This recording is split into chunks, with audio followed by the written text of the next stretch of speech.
The late 1990s, the Monica Lewinsky scandal rocked the White House and the country. Instead of walking out on Bill, Hillary played the doting wife and claimed any rumors about her husband's bad behavior was just a right-wing conspiracy. The great story here, for anybody willing to find it and write about it and explain it, is this vast right-wing conspiracy that has been conspiring against my husband since the day he announced for president. The vast right-wing conspiracy. It was a deflection to distract the American people from what was really going on. And for a while, it worked. Since then, the Democrats and the media have perfected it. They've decided that any conversation they don't like can be explained away as a right-wing conspiracy. Take squatting. The Washington Post just put out a piece this week saying squatters have become a right-wing talking point. Squatting is extremely rare. According to experts, so rare that there's no reliable data available on the number of squatters across the country. But with a handful of high-profile cases of property owners going to court to evict illegal residents, a right-wing media frenzy, and the introduction of state bills, the topic has become ubiquitous. Now, what qualifies as a right-wing media frenzy? Well, to the Post, that would be any question asked by our very own stupid son of a bitch, Peter Doocy. How worried do Americans need to be about squatters? My understanding is that this is obviously a local issue. We are certainly tracking that issue. The rights of property owners and renters must be protected. Ultimately, this is a local issue, and it is critical that that local governments take action to address it. Riddle me this, Binder. If a local issue is happening all across the country, is it still local? Legendary right-wing provocateur LeBron James, he was reportedly upset that his neighbor's $5 million mansion was squatted in. Don't you hate it when LeBron James whips up a right-wing media frenzy?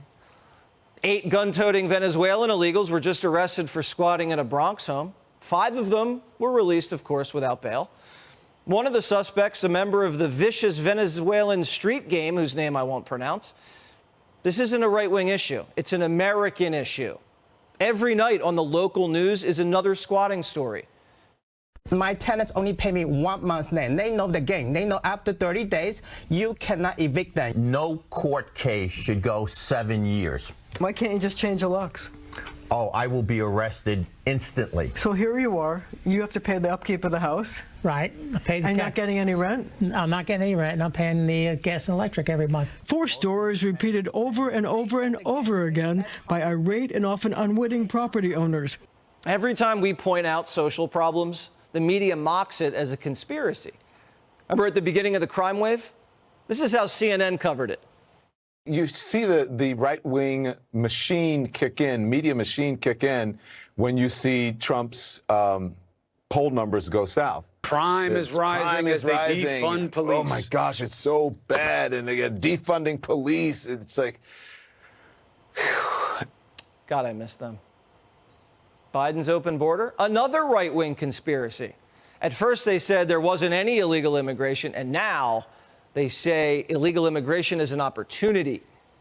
There are clear economic benefits to enabling immigrant communities to work. Migration is an opportunity. Critical race theory, DEI. When we covered it, they said, no, it wasn't happening.